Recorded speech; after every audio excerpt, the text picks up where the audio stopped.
Two cops thought they could humiliate a man who fit the description. What they didn't know was that Keenan Rucker had fought real battles, and he wasn't about to lose this one. There's a moment in life when everything you know about yourself gets tested, and it never sends a warning. For Keenan Rucker, that moment came on a hot Saturday afternoon outside Grady's Hardware on the edge of Bismarck, North Dakota. Keenan wasn't thinking about anything but finishing up a list his mom had texted him. Garden gloves, a hose nozzle, and a few bags of potting soil, just regular errands. He was dressed like any other guy would be after a morning jog. Dark gym shorts, a hoodie, sneakers still a little dusty from the trail. Nothing special, nothing suspicious. But the second he pushed the heavy glass door open, the world seemed to shift. "Hey, you, stop right there," a voice barked. Keenan barely had time to glance up before two officers closed in fast. Deputy Wade Coulson, a big man with a sunburned face and a permanent scowl, grabbed Keenan's shoulder hard enough to wrench his hoodie sideways. Officer Brent Marbury, younger but just as aggressive, stepped around to block the door. Keenan instinctively raised his hands, palms open. "What's going on?" he asked, voice calm but firm. "You know damn well," Coulson snapped. Without another word, he slammed Keenan against the brick wall outside the entrance. A loud smack echoed across the parking lot,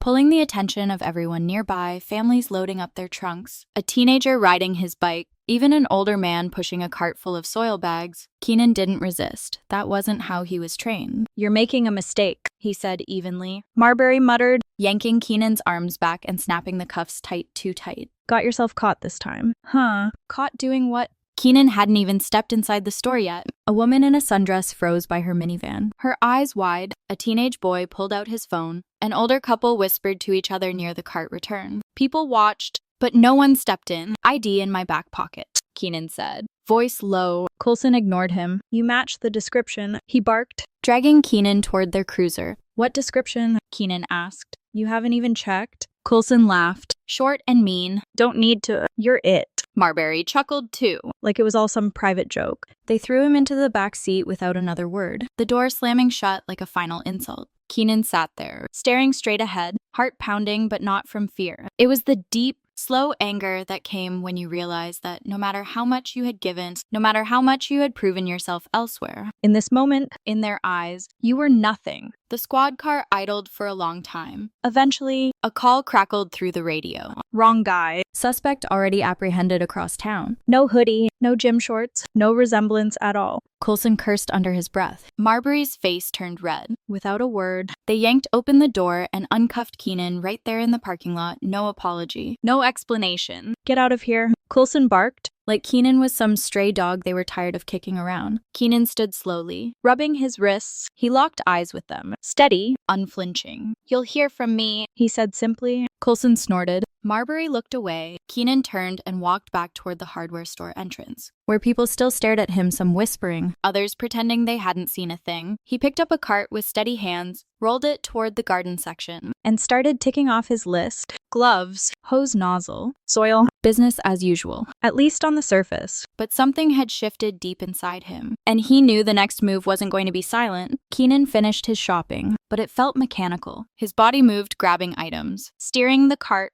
answering the cashier with polite nods, but his mind ran a different track entirely. The kind that makes your jaw clench without you realizing it. As he loaded the soil bags into his trunk, the sting in his wrists flared every time he flexed his hands. Those cuffs hadn't been slapped on by mistake, they were put on with malice. He glanced once across the parking lot. The officers were gone, but the memory of it hung there, thick and ugly. "Keenan," a voice called out. He turned to see Mr. Dalton, the retired Army vet who ran the pawn shop 2 doors down, gray crew cut, faded jeans, always smelled faintly of coffee and sawdust. "You okay, son?" Dalton asked, concern written all over his face. Keenan forced a small smile. "Yeah, Mr. Dalton. Just a little misunderstanding." Dalton frowned. "Didn't look like no misunderstanding from where I was standing." Keenan didn't answer. He wasn't ready for a conversation. "Not yet." He gave a small shrug. "Like it didn't matter." Dalton narrowed his eyes. "Don't let them boys walk all over you." "Not you." Keenan nodded slightly. "I won't." Dalton gave him a firm pat on the shoulder and headed back to his shop.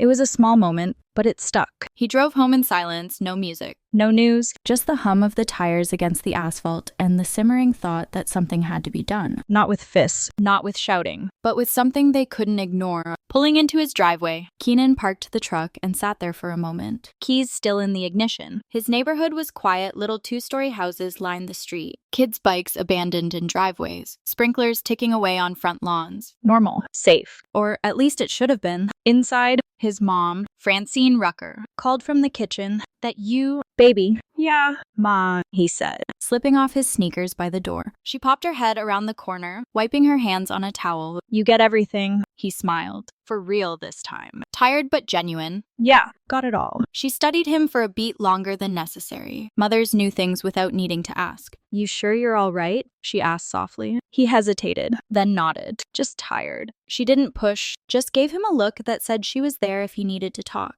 After dinner, after the dishes were washed, after the house settled into its nighttime rhythms, Keenan found himself standing in front of the hall closet, the one where he kept the things that still felt too close to let go of. His army dress uniform, polished boots, his medals neatly pinned to a velvet board. He reached for the uniform with steady hands. Tomorrow, He thought, tomorrow would be different. He laid everything out carefully on his bed jacket. Pants, white gloves, ribbons aligned in perfect rows. The combat infantryman badge caught the light from his bedside lamp. shining like a reminder, you earned your place. You fought for it. This wasn't about getting revenge. It wasn't about making a scene. It was about showing them who he really was and making sure they would never forget. He sat down heavily in the chair by the window, watching the streetlights flicker on one by one. His reflection stared back at him from the dark glass tired eyes, squared shoulders, a man who had faced worse things than this and come through stronger. Keenan wasn't the kind of man to act on anger. He believed in order, in principle, but respect wasn't something you begged for, it was something you demanded without ever raising your voice. He leaned back, letting the chair creak under his weight, and closed his eyes. Tomorrow, they would see him not through suspicion, not through ignorance, but through undeniable truth, and no amount of badge or bluster would cover up the mistake they made. But for that to happen, he had to be ready for every eye in town to be on him. Morning came heavy, dragging a thin layer of gray across the sky. Keenan was already up when the first hint of light pushed through the curtains. He hadn't slept much, not out of anger but focused. His mind had been busy, drawing the map of what needed to happen. By 6:30, he was buttoning up his dress blues, the fabric stiff and familiar under his fingertips. Each piece went on like armor. The pressed pants, the tailored jacket, the brass shining against deep navy cloth. His combat infantryman badge sat just above his ribbon, small, simple, Heavy with meaning. in the hallway mirror. He adjusted his tie until it sat perfectly straight, then slipped his boots on, polished so clean they almost looked like glass. Downstairs, Francine stood by the coffee maker, watching him with silent pride and something else, a trace of worry. You sure about this? She asked, handing him a travel mug. Keenan took it, nodded once. It's the only way they'll listen. Francine's mouth tightened, but she didn't argue. She simply pressed her palm to his chest. Right over the medals. You walk in there like the man you are. Make them see it. I will. He pulled the door closed behind him, the click of the latch sounding sharper than usual. It wasn't just another trip into town, it was a reckoning. The drive to the sheriff's department was short. Bismarck wasn't a huge city, just big enough to feel like you could disappear in it if you weren't careful. As he turned onto Avenue C, the squat brick building came into view, the flag out front fluttering in the cool morning air. Keenan parked 2 spaces from the entrance, Cut the engine. and sat for a beat, breathing slow and steady. The uniform's weight felt good, grounding. A few people were milling around outside a man with a clipboard, 2 women unlocking bikes from a rack. They barely glanced his way at first, Just another day. but when Keenan opened the truck door and stepped out, something shifted. Conversation stuttered to a stop. Heads turned. Eyes followed. He adjusted his gloves, straightened his shoulders, and walked toward the entrance without rushing. Every step was deliberate. Every breath measured. Inside, The lobby buzzed softly with phones ringing and low voices. A young deputy behind the desk looked up and froze, eyes snapping wide. can I help you? Sir, the deputy asked. Voice suddenly stiff. Keenan removed his hat, tucked it neatly under his arm. I'm here to file a formal complaint. He said. Voice even. The deputy swallowed hard. Chief Bowden's inside. I'll let him know. Keenan nodded once and stepped aside. Standing tall in the middle of the lobby, within minutes, civilians started trickling in behind him, a woman paying a traffic ticket, a man asking about a building permit. Each of them paused when they saw him. Some whispered. One woman pulled out her phone, pretending to scroll but clearly recording. The chief came out 5 minutes later, a wiry man with thinning hair and tired eyes. He took one look at Keenan's uniform and went pale. Morning, Keenan said coolly. Morning. Chief Bowden replied, voice cracking slightly. Let's, step into my office. In a moment, Keenan said. He pulled a folded sheet of paper from his inner jacket pocket. I'm filing an official complaint against Deputy Wade Coulson and Officer Brent Marbury. Assault. Wrongful arrest. Civil rights violation. The chief's hand shook as he reached for the paper. Understood, he muttered. Keenan continued, letting his words fill the room. I expect a full investigation. Transparent. Public. The chief nodded quickly, almost bowing. The deputy at the desk stared. Red creeping up his neck. People kept watching, recording, whispering, and Keenan stood there like a monument to every wrong they had tried to erase. He turned, placed his hat back on his head, and walked out without waiting for permission. The bright sun outside hit him square in the face, but he didn't flinch. The day had only just begun, and the town was already buzzing. But Keenan knew this was just the first crack in the dam. Once the truth started leaking, there'd be no stopping the flood. The phones inside the sheriff's department didn't stop ringing after Keenan left. By noon, what had started as whispers in the lobby turned into full-blown conversations on Main Street, at gas stations, in barbershops. Word spread faster than the chief could contain it. At Darla's diner down the road, folks hunched over their coffee cups and muttered his name. You see what he was wearing? Looked like a damn general walking in there. About time somebody stood up to them. Meanwhile, Keenan went home and waited. He didn't need to shout or chase reporters. The truth was moving on its own now, like a slow, unstoppable tide. By late afternoon, local news vans started popping up around town like mushrooms after rain. One station out of Fargo sent a reporter, Jessica Mullins, straight to Bismarck to cover the story. Young, sharp, and hungry, Jessica wasn't the type to let a good lead slip away. Keenan answered her call politely but firmly. I'll give my statement after the department responds officially. Not before. The reporter agreed,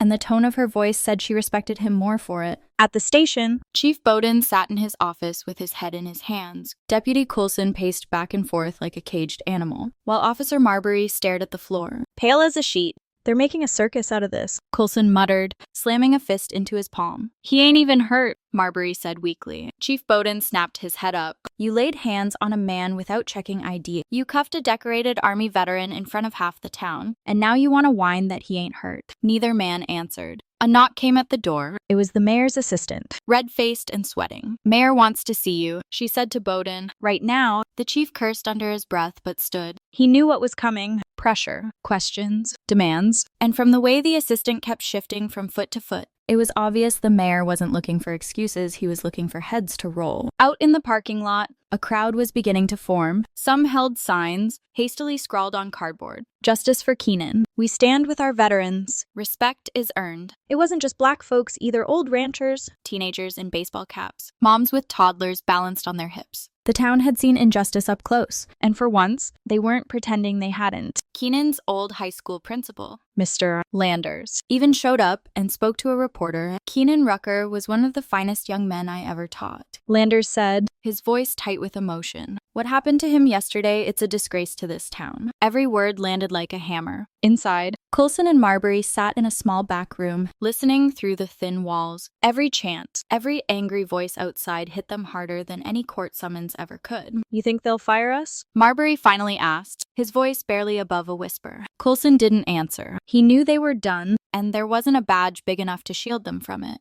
Meanwhile, Keenan stayed home, sitting at the kitchen table with his mother, eating a plate of baked chicken and green beans like it was any other Sunday. You proud of yourself? Francine asked, smiling softly. Keenan shrugged. Just did what needed doing. Francine reached over and squeezed his hand. You did it with dignity. That's what matters. Out the window, they could see the lights of the news vans blinking down the street like distant stars. Keenan didn't look too long. He didn't need the spotlight. The important part, the real part, had already happened. He stood up. He made them look him in the eye, but tomorrow was still coming. And with it, the real test. Would the system fix itself? Or just bury the embarrassment and pretend nothing had happened? By Monday morning, the small town of Bismarck felt a little less small. National outlets had picked up the story, first local affiliates, then bigger names like Channel 7 News, and even a piece on a morning talk show. Keenan's face, standing tall in his uniform, flashed across millions of television screens. Nobody cared about the hardware store anymore. The real story was simpler. 2 officers humiliated an Army veteran on American soil. And people were furious. Outside the sheriff's department, the protest had doubled overnight. Folks brought lawn chairs, Coolers. poster boards. Some carried American flags not as a weapon, but as a reminder. A local preacher, Reverend Cyrus Dalton, stood with a megaphone, Not shouting, just speaking clear and calm to the crowd. When one of our own is treated like less, he said. we are all treated like less. Keenan stayed home. He wasn't hiding, he simply didn't want to feed the media circus. His phone rang off the hook calls from old Army buddies, former teachers, even strangers from other towns. One message stuck with him. You reminded us what quiet strength looks like. Thank you. Meanwhile, inside the sheriff's office, the walls were closing in. Chief Bowden had no choice. He placed both Deputy Wade Coulson and Officer Brent Marbury on administrative leave, pending an external investigation. The announcement was read stiffly at a hastily called press conference, where the chief looked like he'd rather be anywhere else. We take these allegations seriously, He said.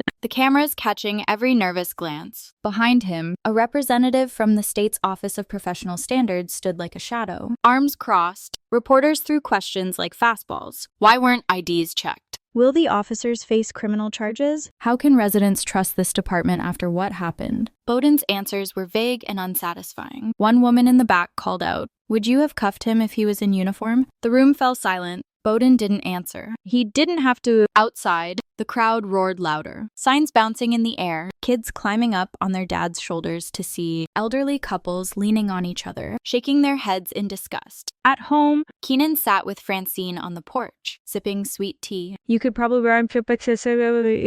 run for mayor after this. She joked, Keenan laughed. a short, real laugh that he hadn't felt in a while. Not my thing, he said. "I'm not looking to be anyone's hero," You already are. Francine said. Cars honked as they drove by. People waved. Neighbors dropped off pies, Casseroles. envelopes stuffed with thank you notes. It was overwhelming. But Keenan accepted it all with the same quiet dignity that had carried him through that awful moment outside the hardware store. Later that night, Sitting alone in the living room, he flipped through the local news channels. Footage of him standing in the sheriff's lobby played again and again. He didn't look angry in the video, he looked still, like a man who didn't need to shout to be heard. Commentators debated on air. this isn't just about one man. A panelist said, this is about a pattern. And it's about respect. Another added, When someone like Staff Sergeant Rucker is treated like this, it reminds every veteran and every citizen that their service can be erased by ignorance in a heartbeat. The conversation wasn't just about Keenan anymore. it was about the bigger picture. People were asking hard questions and refusing to let them be brushed aside. But Keenan knew attention could be a double-edged sword. And the real challenge would be making sure this didn't just fade away once the cameras packed up. The investigation moved faster than anyone expected. 3 days after the public outcry hit its peak, Deputy Wade Coulson and Officer Brent Marbury were officially suspended without pay, pending termination hearings. It wasn't just the pressure from the town. Veterans organizations from all across North Dakota flooded City Hall with letters, phone calls, And emails. demanding real accountability. A group of retired Marines even drove in from Minot, holding a silent vigil outside the station for 24 hours straight, their dress uniforms stiff and immaculate under the sun. Keenan watched it all unfold from a distance, not because he didn't care, But because he knew the spotlight could twist a man if he wasn't careful. he agreed to sit down with Jessica Mullins from Channel 7 for one interview only. Nothing flashy, no dramatics, just him, his words, and the truth. The interview took place at Memorial Park, under the old oak trees near the Veterans Monument. Keenan wore jeans and a simple black t-shirt, no uniform this time. He didn't need it. Jessica asked the first question carefully. When they grabbed you, what was going through your mind? Keenan paused, looking out over the green lawn. I wasn't thinking about myself. He said finally. "I was thinking about all the times people don't get the chance to prove who they are. About all the ones who never get the benefit of the doubt." Jessica nodded slowly. "What do you want people to take away from this?" Keenan looked directly into the camera. Voice steady. "Respect isn't something you hand out only when it's convenient." He said, it's something you owe to every person you meet, no matter what they look like, where they come from. Or what you think you know about them. The segment aired that night, no dramatic music, no flashing graphics, just Keenan's words, simple and strong, and people listened. A few days later, the mayor issued a formal apology during a town hall meeting. He called Keenan a pillar of strength and promised reforms within the sheriff's department, including mandatory bias training and community oversight panels. It wasn't perfect. It wouldn't fix everything, but it was a start. At the same meeting, Francine Rucker stood up during the Q&A session. "My son didn't ask for any of this," she said, her voice ringing clear. He didn't need a crowd behind him. He didn't need a camera in his face. All he needed was the same basic respect anyone deserves. The room went silent. Keenan, Sitting 3 rows back, bowed his head for a moment. He didn't cry, didn't smile. he just let the weight of it settle. The way you do when you know something real has finally been said out loud. Later that week, Mr. Dalton from the pawn shop caught up with him outside Grady's Hardware. where the whole mess had started. "You did good, son," Dalton said, holding out a hand. Keenan shook it firmly. "Still a long way to go." Dalton nodded. "Maybe," "But you moved the line that counts." Keenan watched as Dalton crossed the parking lot, whistling under his breath. nodding at passersby. Small moments. Tiny shifts. Change didn't come in a rush, it came in pieces, a look. A handshake. A conversation started where before there was only silence. As he climbed into his truck, Keenan thought about everything that had happened, about the hand that had slammed him against a wall, about the faces that had looked the other way, about the voices that finally spoke up. Respect. It wasn't given because of medals or uniforms. It was supposed to be there from the start. And when it wasn't, well, Sometimes you had to stand there, calm and steady, and force the world to see you as you were. But Keenan knew his story wasn't just about one fight. It was about making sure nobody had to fight the same battle alone ever again. Days passed. Then a week. The noise faded. as it always does. The cameras packed up. The news vans left. Even the crowds thinned, returning to the rhythm of small-town life. But something stayed different in Bismarck. It wasn't just the policies being rewritten or the mandatory trainings rolled out across the department. It was quieter than that, deeper, People made more eye contact at the grocery store. Strangers nodded a little slower. a little more deliberately. Kids learned his name in school not because he had done something violent, but because he stood his ground with quiet strength. Keenan noticed it in small ways. At the post office, an elderly woman he'd never met pressed a thank you card into his hand without saying a word. At the gas station, the clerk who once never looked up from his register now said, "Good morning, Sergeant Rucker." Every time he came through, the world hadn't changed overnight, but it had shifted just enough to feel it. One evening, as the sun dipped low and the sky turned the color of burnt gold, Keenan stood in Memorial Park again. He wasn't wearing a uniform or a suit, just jeans, Boots. and a plain gray sweatshirt. He watched a group of kids laughing as they chased each other across the grass, their worries light as feathers. Across the street, Reverend Dalton was closing up his church, giving Keenan a wave before disappearing inside. Francine joined him a few minutes later, 2 coffees in hand. "Thought you might want one," She said, handing him a cup.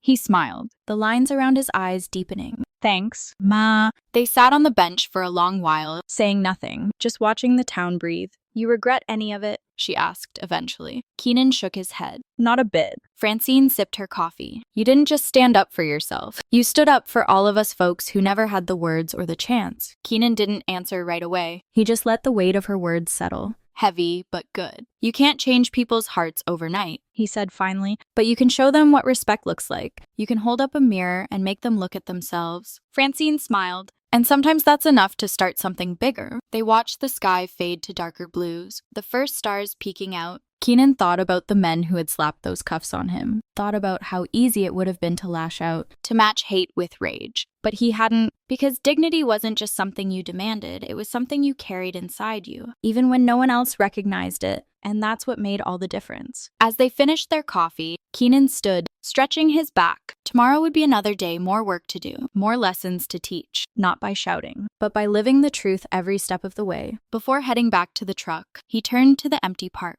the darkening town, and the open sky. "Respect," He said under his breath, "starts here." And he touched a hand to his chest, right over the place where all the years, all the lessons, all the battles he'd fought, seen and unseen, still lived. Life will always throw you moments where you have a choice. React with anger or respond with strength. Respect isn't just earned, it's demanded through the way you carry yourself. even when no one's looking. If this story resonated with you, Take a second to reflect on the kind of world you're helping to build with your words, your actions, your silence, and if you believe in standing up for dignity, even when it's hard, hit that subscribe button and share this story. Let's be the difference together.